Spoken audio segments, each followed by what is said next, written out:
Showbiz fanatics Alden Richards abay pinupursige si Catherine Bernardo ang latang yan. But before that, if you haven't subscribed yet to my YouTube channel, please don't forget to like, share, and subscribe at hit mo na rin ang notification bell for more showbiz updates.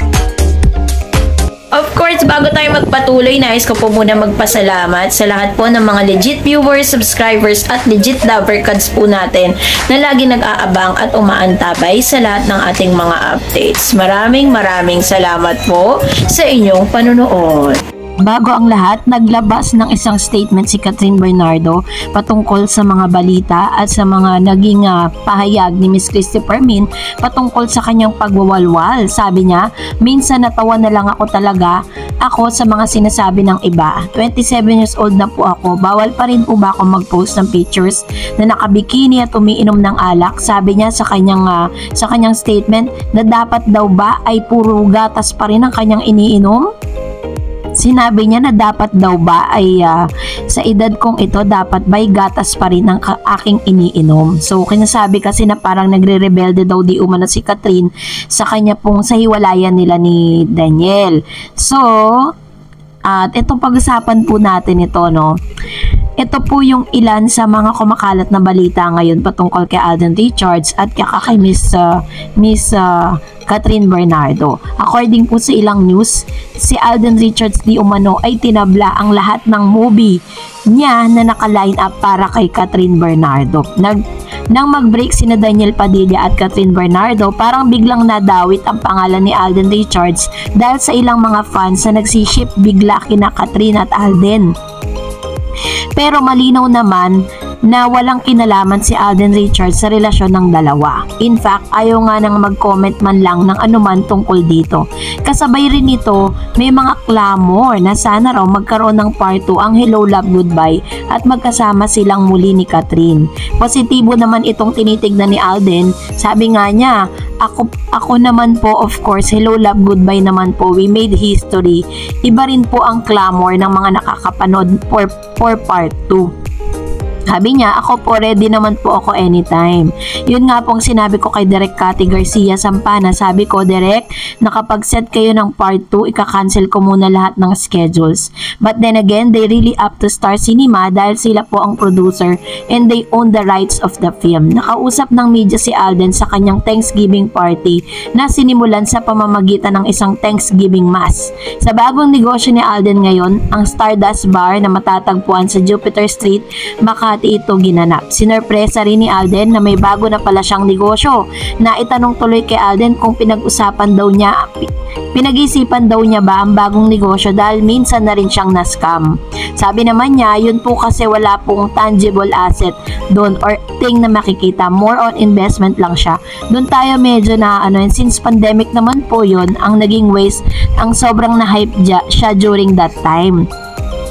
Too good to be true ang kita nangyayari pero high gain high loss kasi siya. Sa ngayon busy pa rin si Alden sa promo ng kanila pong panibagong movie na gagawin nila ni Mr. Coco Martin, no. Pero ito nga, no, pinupush through dahil talagang sobrang interesado po si Mr. Alden Richards na talagang pursigido siya na ituloy yung part 2 ng Hello Love Goodbye with Catherine. Pero sa ngayon talagang mas pinipili po muna kasi parang ayaw kasi ma-incorporate ni Alden Richards sa pangalan at ayaw niyang madamay dun sa issue ni Catherine at ni Alden. Ganon din naman si Catherine, ayaw niyang maipit si Alden Richards sa ganitong sitwasyon. Kaya kung matatandaan ninyo, kahit po may awards sila at magkikita sila doon, si Alden po nakatanggap ng Best Actor and si Miss Catherine naman ay nakatanggap din ng talaga ng mga award dun sa nasabing movie.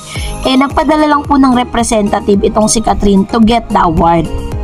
Pero sabi dyan, Alden sa panliligaw kay Catherine, ginagawa na naman ako ng issue. Ayun. So ito na naman daw yung bagong issue.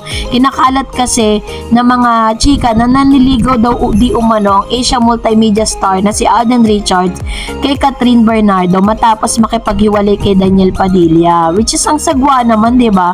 Pero syempre, inalmahan ito ng Kapuso star at sinabing gawa-gawa lamang ito ng mga taong gusto na naman siyang wasakin at idamay sa controversial na breakup ng Katniel.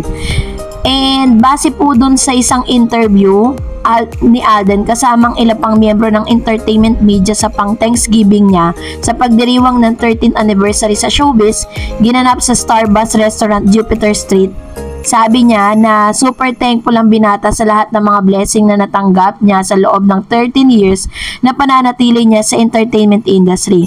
Kasama na sa pinapagsalamat niya ngayong 2023 nung nangyari pong pelikula nila ni megastar Sharon Cuneta. Pero pinagsapasalamat niya din na despite the fact na talagang sa gitna po ng issue ay nananatili pa rin na talagang matatag ang puso ni Alden Richards at buo pa rin ang kanyang kalooban na sana raw ay makatrabaho niyang muli ang isang Catherine Bernardo.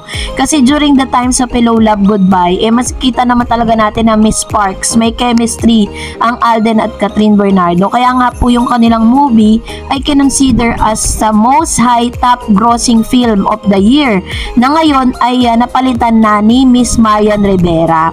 So tingnan natin kasi nag-declare na rin po kasi si Miss Vice Ganda na papasok na muli siya or gagawa na ulit siya ng pelikula.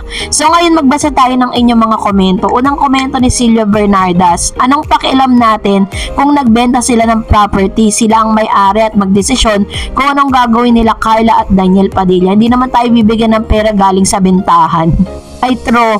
Diba? Ang dami kasing nakikialam doon po sa bentahang nagaganap. So wala naman tayo doon. Sabi ni Cherry Rodina, may bahay si DJ na katabi ng bahay ng mama niya. Bakod lang ang pagitan. May video yan at hindi hirap sa buhay si DJ. Wala lang masyadong projects ngayon. Effect ng Katniel. Hanggang ngayon patuloy na pinag-uusapan. Wala nang katapusan. True. Hindi na ata matatapos tong na to, issue na to, no? Pero yun nga, abangan natin yung cut din. Yan, lumilitaw po ngayon. Sabi naman ni ng isa pang user, tama, paano mo imbita ng isang tao kung 2020 pa hindi sila nagkakausap? Bakit kaya ganyan ng ibang tao ngayon? Kahit wala namang problema doon, gagawa ng version para may mag-away. True, no? Bakit ganun? Ganun talaga sa showbiz Wala naman talagang dapat pag-awayan, pero gumagawa sila ng mga bagay na ikakagulo ng magkabilang panig. My God, magbago na kayo, no? Marami po kasi talagang gumagawa niyan So anyways, maging masaya na lang tayo kung ano po yung natatamo ni Catherine at ni Daniel. At ngayon, papasok po sa buhay ngayon ni Catherine naman itong si Alden Richards. Sana lang, kung magkakaroon sila ng panibagong movie, yung ready na talaga si Catherine na magkaroon ng collab team. And of course, sabi ni Sharon Sebastian, OMG real talk, pag ang tao kasi, kahit anong bait, pag sumikat at lumaki ang ulo, yan nangyayari. Maraming fan na may takip sa mata. Kasi akala nila ideal ang idol nila. Pero kung nakikita nila kung paano sumagot si Dij, bastos and rude, yan ang karakter niya. Sometimes you never hide the truth. Yan. So, ito po yung isa sa mga sinasabi po nila na parang hindi nagugustuhan sa character nga ni DJ. At anyways, tanging ang mami niya at ang Diyos lang ang pwedeng maghusga sa kanya kasi lang ang nakakakilala dito. Well, kung nagustuhan mo ang video na ito, huwag mo kalimutan mag-like, mag-share, at mag-subscribe, at i-follow mo na rin ang aking Facebook page, DarEdsTV. And also, I have my TikTok account, which is DarEdsTV. Pwede nyo rin po akong i-follow doon. Thank you for watching, guys. God bless everyone!